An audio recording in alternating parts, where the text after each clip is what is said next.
राजस्थान से लेकर के हरियाणा तक लेडी डॉन के नाम से जाने जाने वाली अनुराधा चौधरी हमारे साथ इस समय है। अनुराधा चौधरी लेडी डॉन बनी कैसे, ये अनुराधा चौधरी से ही पूछते हैं। अनुराधा, ये जो खिताब मिला है लेडी डॉन का, एक अनुराधा जैसा आपको देखने से लग रहा है, तो ये इस तरीके की लेडी डॉन का खिताब कहाँ तक कैसे कैसे मिला आपको? मेरे कुछ बिज़नेस था, उसमें कुछ इश्यूज थे बिज़नेस पार्टनर के साथ में। तो फिर मैं पुलिस डिपार्टमेंट के पास में गई थी, उन्होंने मेरी सुनी नहीं और कुछ चीज़ें ऐसी थी कि मुझे फेस करनी ही पड़ी। और अपना बचाव, अपनी फैमिली का बचाव करने के लिए मुझे कुछ ऐसी चीज़ें करनी पड़ी जो कि आप कह सकते हैं कि अनलॉफुल थी। राजस्थान में बड़ा नाम आपका फेमस हुआ, आपका नाम जुड़ा आनंद पाल के साथ। तो ये जो कहानियाँ हैं, काफ़ी थोड़ा सा पीछे जाना पड़ेगा। तो आनंद पाल से कैसे जुड़ी आप? क्या ऐसी वजह थी कि एक आनंद पाल वैसे भी गैंगस्टर के रूप में जाने जाते थे, तो उनका काम काज, उनके साथ काम करना, वो कौन सा दौर था? मैंने उन्हें अप्रोच नहीं किया था, उन्होंने मुझे अप्रोच किया था। एक लैंड थी जो कि डिस्प्यूट में आ गई थी, तो लैंड माफिया इस तरीके की लैंड्स को बाय करते हैं। बलबीर बानोड़ा ने मुझे अप्रोच किया था और देन फिर मेरी कनेक्टिविटी आनंद पाल सिंह से हुई। लेकिन उन्होंने मुझे अप्रोच किया कि मैं लीगली उनको सपोर्ट करूं और उनकी हेल्प करूं। तो बस मुझे लगा कि कोई मेरा मतलब सपोर्ट नहीं कर रहा है, कोई नहीं कर रहा है, तो मैं इनका लीगली सपोर्ट करती हूँ, शायद मुझे पीस मिले। तो मैंने बस लीगली उनको सपोर्ट किया था और इस तरीके से उनकी और मेरी कनेक्टिविटी हुई है। इसके बाद जीवन में क्या बदलाव आए? अनुराधा कहाँ से कहाँ पहुँच गई? अनुराधा जिसको जो है शायद ही मुझे लगता है कि क्राइम के बारे में कम नॉलेज होगा, लेकिन इसके बाद वो लेडी डॉन के नाम से पूरी दुनिया में फेमस हो गई। सफ़र तो देखिए आज यहाँ तक आ गया। और एक ज़माना था जब ऐसा हुआ था कि मैं पुलिस डिपार्टमेंट के पास में जा रही हूँ प्रोटेक्शन के लिए, कि मुझे धमकी दी जा रही है, मेरे बच्चे को मारने की धमकी दी जा रही है। तो एक कांस्टेबल भी उन्होंने मेरे घर पे नहीं भेजा और मेरे बिज़नेस पार्टनर को कभी उन्होंने पाबंद भी नहीं किया। और एक दौर वो आया आनंद पाल सिंह के साथ में कि जब मैं पहली बार अरेस्ट हुई तो इतनी प्रोटेक्शन थी कि मेरे एडवोकेट्स को बात करने के लिए परमिशन लेनी पड़ी। तो उनके साथ में यहाँ तक का सफ़र मैंने तय किया और मुझे लगता है कि सही था, गलत कुछ नहीं था। अनुराधा यहाँ दिल्ली से पकड़ी गई और साथ में जो है संदीप काला जेठाड़ी भी पकड़े गए। तो इसके बाद जब आप लोग पकड़े गए तो क्या उस समय क्या किन आरोपों में था, जेल में रहे तो जेल में किन किन लोगों से कनेक्शन हुए, और इतना जो जिस तरीके से जनता में प्रचारित है या जिस तरह से लोग देखते हैं अनुराधा चौधरी को, तो क्या लगता है कि आपकी ये इमेज सही है? मैंने कहा ना कि एक वक्त, एक दौर ऐसा था जब मैं एक आम महिला थी, तो डिपार्टमेंट ने एक कांस्टेबल भी मुझे नहीं दिया कि वो जाके वेरीफाई करे कि मेरे साथ में वाकई में ऐसा हो रहा है या नहीं हो रहा है। एज ए लेडी डॉन मुझे आज मीडिया भी सुन रहा है और उस टाइम में कोई सुनने के लिए तैयार नहीं था, क्योंकि मैं एक आम महिला थी, जो कि गलत है, गलत हुआ मेरे साथ में। मेरे साथ क्या और लोगों के साथ भी होता है, वो गलत होता है। और मैं और संदीप अलग अलग पकड़े गए थे, एक साथ पेश ज़रूर किया गया। और वो जो केस हैं वो अंडर ट्रायल हैं और कोर्ट विल डिसाइड। और जो रही बात जेल की अंदर कनेक्टिविटी की, तो जेल के अंदर मैं तो महिला जेल में रही हूँ, तो कोई कनेक्टिविटी किसी से रही नहीं, सारी आम महिलाएं थी। मेरे लिए तो सारी आम ही थी और मैं भी वहाँ पे आम ही थी, तो मेरी किसी से कोई कनेक्टिविटी जेल के अंदर रही नहीं है। अभी सीकर में एक हत्या हुई है राजू ठेठ के नाम से, जो भी खुद अपराधी था, काफ़ी नाम था उसका, बहुत से केसेस में उसके नाम है, बहुत से केसेस उसके ऊपर है, उससे भी नाम जोड़ा जा रहा है अनुराधा चौधरी का। गलत जोड़ा जा रहा है, कोई मतलब नहीं है। क्योंकि मीडिया कुछ भी होता है तो सबसे पहले मेरा नाम लेके आता है। वो सब्जी में जब हम तड़का मारते हैं तो जैसे ज़ीरा ज़रूरी होता है ना, वैसे मतलब एक ये कह सकते हैं कि रूल या फिर वो फार्मूला बन चुका है कि भाई कहीं भी कुछ भी हो तो अनुराधा का नाम आना ज़रूरी है। मेरा नाम जैसे मीडिया ने मूसेवाले में भी उछाला, जबकि मेरे कनेक्टिविटी में हर तरीके की जांच एजेंसी रही है और उन्होंने कभी मेरे को अप्रोच नहीं किया। तो वो लोग जिस जगह पे पहुंचते हैं वो ऐसे तो नहीं है कि डिग्री उठाई और उस जगह पहुंच गए। नो डाउट उन्होंने भी काफ़ी सारी चीज़ों को लेके इन्वेस्टिगेशन की होगी। अगर मेरा कहीं रोल या कुछ भी आया होता तो मुझे ज़रूर बुलाते। तो बस उसी तरीके से इसमें भी नाम आ रहा है। सिद्धू मूसेवाला का नाम आपने बताया, सिद्धू मूसेवाला में भी आपका नाम जोड़ा गया। सिद्धू मूसेवाले की हत्या के बाद एनआईए ने आपसे जांच वाच भी की है, आपसे पूछताछ भी की है, क्यों, आखिर क्या वजह थी? नहीं नहीं, स्पेशली मेरे से पूछताछ या ऐसा कुछ नहीं हुआ है। 50-60 जगह एक साथ रेड की थी उन्होंने और मैं यहाँ पे मौजूद थी। और मैंने कहा ना कि मैं एक एचएस रही हूँ, आपको भी जैसे कि पता होगा कि ठीक है, मेरा भी एक पास रहा है। तो फिर उनका मेरे से क्वेरी करना जायज़ था। जब मैं यहाँ पे मौजूद थी तो उन्होंने मेरे से यहाँ से भी क्वेरी की और मुझे वहाँ ले जाके आराम से तसल्ली से वहाँ से भी कुछ सवाल पूछे। और फिर उसके बाद में भी 1-2 बार बुलाया, उनको लगा कि जो चीज़ पूछनी चाहिए तो उन्होंने पूछी है। पर्टिकुलर मूसी वाले के बाद में या इस तरीके का कुछ नहीं था, या सिर्फ स्पेशली मेरे लिए ही उन्होंने ऐसा किया, ऐसा कुछ नहीं था। सीकर में जो हत्या हुई है राजू ठेठ की, उसके बाद भी लोगों के उंगलियां उठने लगी हैं या पुलिस की जांच के दायरे में तो हैं ही आप। फिर इसके बाद आखिर क्या आनंद पाल से राजू ठेठ का क्या दुश्मनी थी, ऐसी भी कोई बात थी? नहीं, मैं जांच के दायरे में नहीं हूँ। और मैंने कहा ना, मैं काफ़ी सारी जांच एजेंसियों के कनेक्टिविटी में हूँ और मैंने उनको कहा हुआ है, मेरे नंबर उनके पास में, लोकेशन है, सारी सब चीज़ें। अगर उनको ज़रूरत होगी तो वो मुझे बुलाएंगे। और जो 3-4 लड़के पकड़े गए हैं, अगर ऐसा कुछ आता है तो मैं खुद चाहूँगी कि मुझे वो बुलाएं और आमने सामने करवाएं कि भाई कहाँ कोई कनेक्टिविटी है क्या। तो मैं जांच के दायरे में नहीं हूँ। और रही बात उनकी दोनों की दुश्मनियों की, तो वो तो काफ़ी पुरानी दुश्मनियाँ रही हैं बलवीर की वजह से। ठेठ ने बलवीर बानोड़े के साले को मारा था और फिर उसके बाद में बलवीर कनेक्ट हो गया था आनंद पाल सिंह से और ये लोग अपना चला रहे थे। तो इस तरीके से उनकी आपसी रंजिश रही है। अच्छा, ये जो पूरी क्राइम की फील्ड है, ये जो गैंगवार है, इसमें तो एक दूसरे से ही आपस में खतरा रहता है। लोग ये भी कह रहे हैं कि राजू ठेठ को मार करके आनंद पाल की हत्या का बदला लिया गया। ज़रूर है ऐसा, क्योंकि मैं हिस्ट्री जानती हूँ, मैं क्या सभी लोग जानते हैं दोनों का इतिहास। तो ये भी हो सकता है कि बदला लिया गया हो, या ये भी हो सकता है कि नेम फेम के लिए किसी ने किया हो। दोनों पॉसिबिलिटी है। अनुराधा लेडी डॉन जो बनी है, उसके पीछे कोई ऐसी कहानी जो याद हो आपको, चाहे वो आनंद पाल के साथ हो, चाहे संदीप के साथ हो? संदीप इस समय जेल में है, तो उनकी क्या कहानी है? उनका एक बिजनेस पार्टनर था जिसके साथ में इन्होंने कांटेक्ट लिया था, जो कि ये गाड़ियाँ वगैरह रिकवर जो करते हैं, तो उसका टेंडर था उनके पास में। उस दौरान कुछ आपस में लड़ाइयाँ हुई और एक्सीडेंटली आप कह सकते हैं कि वो मर्डर था। उसमें उनका इन्वॉल्वमेंट इतना कुछ नहीं था, लेकिन एक्सीडेंटली कुछ चीज़ें थी। देन फिर वो जेल काट के आए, 2 साल अंदर रहे। तो जब एक इंसान अंदर जाता है और जेल में बिहेव करता है काफ़ी सारे लोगों के साथ में, तो लोगों को समझ में आता है कि ये किस टाइप का आदमी है। और जेल में काफ़ी सारे लोग ऐसे हैं जो एक्सीडेंटली जाते हैं, या फिर काफ़ी सारे ऐसे भी हैं जो कि खुद विक्टिम होते हैं, मजबूरी और हालात की वजह से जाते हैं। तो वहाँ पे कुछ लोगों को पता चला कि भाई संदीप उनमें से हैं जो अगर उनके पास में कोई जाता है कि भाई मेरे साथ गलत हो रहा है, तो वो नो डाउट सपोर्ट करेंगे, हर तरीके से सपोर्ट करेंगे। तो उस टाइम में एक बंदा उनके पास में आया था सपोर्ट के लिए, तो उन्होंने उसको सपोर्ट किया। तो बाकी के जो चीज़ें हुई है, एलिगेशन जो लगे हैं उन पे मर्डर के या ये चीज़ें, तो वो सपोर्ट के चक्कर में था, किसी के साथ में अन्याय ना हो उस चक्कर में था। और उनका शौक़ नहीं है जैसे कि मीडिया में या इसमें दिखाते हैं कि भाई उन्होंने पैसे के लिए या शौक़ के लिए या इसके लिए उन्होंने ऐसा किया। नहीं, ऐसा नहीं किया। उन्होंने किसी को प्रोटेक्ट करने के लिए और किसी को न्याय दिलवाने के लिए ऐसा किया था। और पूरा गांव पीड़ित था, विक्टिम था। पुलिस डिपार्टमेंट मजबूर था क्योंकि उनकी काफ़ी सारी अप्रोच थी और पहुंच थी। करीब करीब मेरी और संदीप की कहानी यहाँ पे थोड़ी मिलती है। उन्होंने जिसको सपोर्ट किया, वो जिससे पीड़ित था, वो इंसान इतना स्ट्रॉन्ग और पावरफुल था कि पूरे गांव को परेशान करके रखा था। और मेरे जो बिज़नेस पार्टनर थे वो भी काफ़ी स्ट्रांग थे और पावरफुल हैंड थे उनके साथ में, तो उन्होंने मुझे परेशान करके रखा था और मेरे साथ चीट किया था। तो ये चीज़ें कह सकते हैं कि आपस में मैच होती हैं।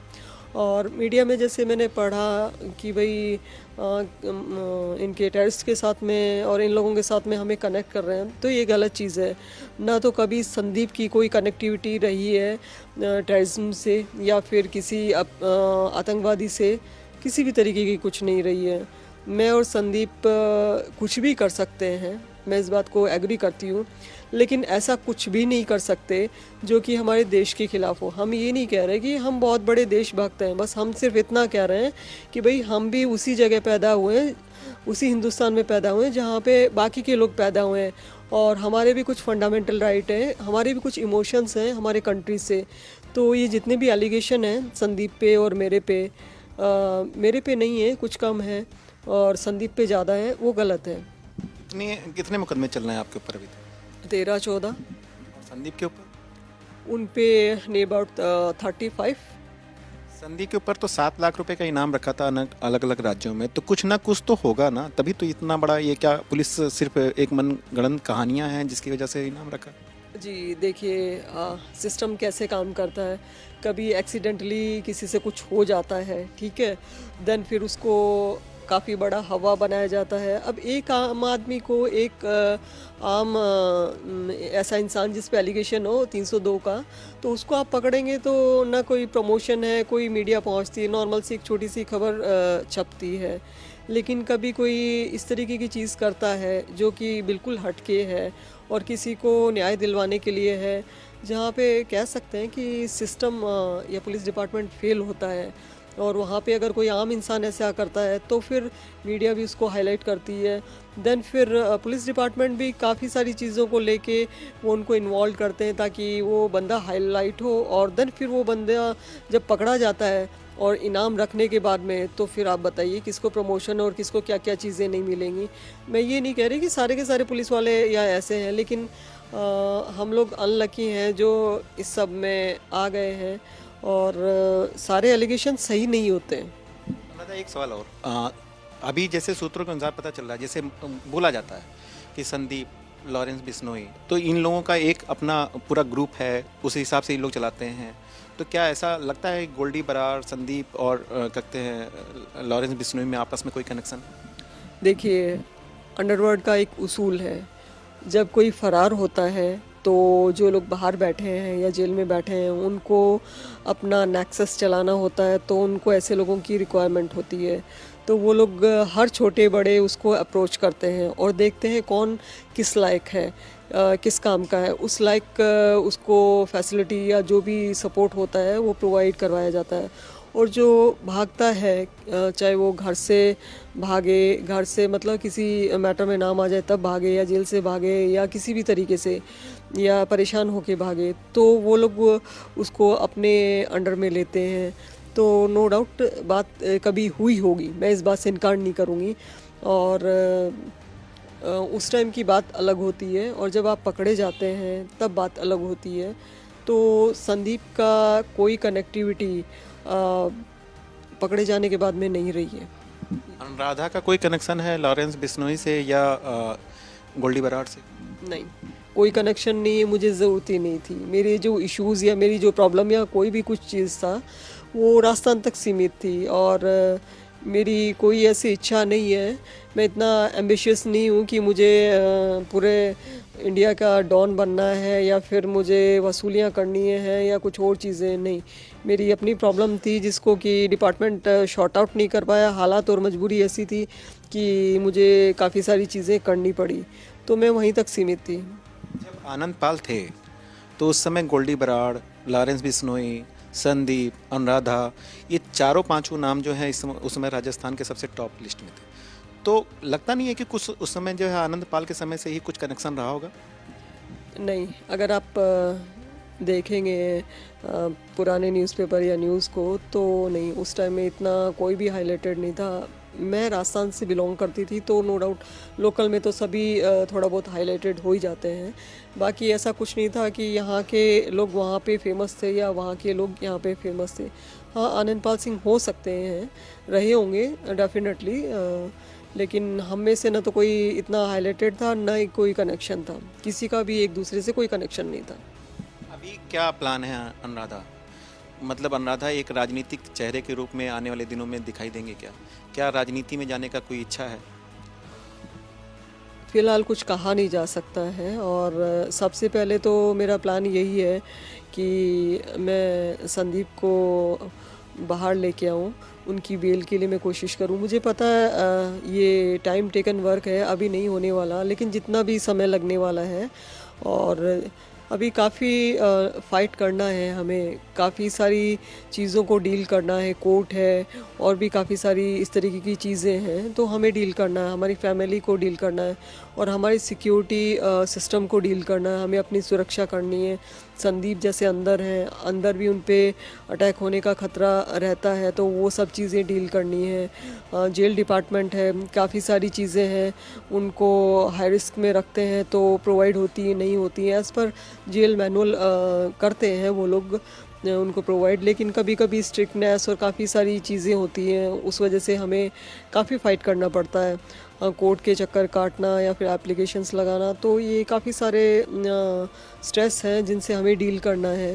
तो हो सकता है मे बी कि पॉलिटिक्स को मैं ट्राई करूं, और ये भी हो सकता है ना करूं, लेकिन एनजीओ और कुछ चीज़ें मैं ज़रूर करूंगी, ताकि जैसे मेरे साथ में गलत हुआ किसी और के साथ में गलत ना हो। हाँ, हालांकि इस टाइम में सोशल मीडिया जैसा प्लेटफॉर्म काफ़ी स्ट्रॉन्ग है, मेरे ज़माने में नहीं था, लेकिन फिर भी अभी भी बहुत सी ऐसी चीज़ें हैं जो लोग नहीं कर पाते हैं, और बहुत से ऐसे लोग हैं जो कि हम लोगों को देख के कह सकते हो, या फिर टीवी को देख के जिसमें कि वेपन्स और गैंगस्टर्स दिखाए जाते हैं, उनको देख के क्रेज़ी होके इस जगह तक आ जाते हैं। तो मैं कोशिश करूँ कि ये चीज़ें ना हो, क्योंकि हम जिस सोसाइटी में रहते हैं उसके लिए भी हमारी कुछ ज़िम्मेदारी बनती है। जैसे अनुराधा आपने बताया कि कहते हैं संदीप को डर है जेल के अंदर, तो क्या अनुराधा चौधरी को भी डर है? आपको तो कई नामों से जानते हैं, किस किस नामों को आपने पढ़ा है अखबारों में, या मान लीजिए जाना है कि किन किन नामों से आपको जानते हैं? क्या कोई धमकी या आपको भी डर है कि हाँ हमारे ऊपर भी हमला हो सकता है? डर जैसी कोई चीज़ नहीं है, न तो संदीप के दिमाग में है, न मेरे दिमाग में है। डर तो हम बहुत पहले छोड़ आए हैं, लेकिन पॉसिबिलिटी मैंने कहा, संभावना है उन पे भी अटैक होने की और मेरे पे भी, तो ये चीज़ तो है। लेकिन धमकी या इस तरीके की कोई चीज़ कभी किसी ने डायरेक्टली देने की हिम्मत नहीं की है, और इनडायरेक्टली तो चीज़ें चलती रहती हैं, डिपार्टमेंट से भी पता चलता रहता है कि कौन कहाँ किस चीज़ के लिए कितनी प्लानिंग कर रहा है, तो वो तो नॉर्मल बात है। किन किन नामों से जाना जाता है? मैडम मिंच, मैडम माया, अभी एक और नया नाम मिला, पूजा भल्ला और अनुराधा चौधरी, और तो बाकी मुझे खुद को ध्यान नहीं है। हाँ हाँ, वो तो खैर है ही। एक और अहम सवाल है कि आजकल अगर देखा जाए जिस तरीके से गैंगवार हो रहा है, चाहे सिद्धू मूसेवाले की हत्या की बात करें, चाहे जिस तरीके से पंजाब हरियाणा या एनसीआर में जिस तरीके से उसमें जो हथियार प्रयोग हो रहे हैं, वो सारे के सारे हथियार या तो बाहर से आते हैं, सारे विदेशी हथियार होते हैं। कुछ इनपुट्स ऐसे भी मिले हैं कि जो फंडिंग हो रही है वो पाकिस्तान से भी हो रही है, उसमें इन लोगों की हत्या के पीछे जो बड़े बड़े गिरोह काम कर रहे हैं। तो आपको लगता है कि इस सब चीज़ों में जो है फंडिंग जो है पाकिस्तान से हो रही है, या लॉरेंस बिश्नोई का जो नाम आता है, या मान लीजिए जैसे गोल्डी बरार का नाम आता है, उनकी ये फंडिंग जो है विदेशों से हो रही है? इस बारे में तो कुछ कहना मुश्किल है, क्योंकि मैं कभी इनकी कनेक्टिविटी में नहीं रही, तो कैसे कहा जा सकता है। हाँ, लेकिन पेपर वगैरह में मैंने पढ़ा कि जैसे वेपन बाहर से आ रहे हैं या फिर लोगों के पास में मिलते हैं, तो ये हो रहा है, कहीं ना कहीं से तो हो ही रहा है, तभी तो मिल रहे हैं। और मेरा और संदीप का कभी इस चीज़ में कोई रोल नहीं रहा। हम लोगों ने कभी भी एलिगेशन की उसमें भी पाकिस्तान का कुछ भी यूज़ नहीं किया है, कभी नहीं, ना तो किया है ना हम करेंगे, और इनके बारे में बताना मुश्किल है। चेहरे पर बड़ा कॉन्फिडेंस आपको दिखता है, मतलब आपको लगता है कि हाँ अब धमकी ना किसी ने दी है, ना धमकी कोई दे पाएगा, या मान लीजिए इस तरीके का नहीं है। तो अभी इस जिंदगी में अनुराधा चौधरी कहाँ पे अपने आप को पाती है? जहाँ पे भी हूँ ऊपर वाले ने सही सोचा होगा, और रही बात कॉन्फिडेंस की, तो जब जिस दिन मौत आनी है उस दिन तो आएगी, हम अपने हिसाब से बचाव करके रखते हैं। और धमकी सामने तो कोई दे नहीं सकता है, देगा तो फिर देखिए फर्स्ट चॉइस तो हमारे पास में डिपार्टमेंट है, हम उनको अप्रोच करेंगे। और अगर वो भी कुछ नहीं करते हैं तो फिर बचाव का अधिकार तो जानवर को भी है, हम तो फिर भी इंसान हैं।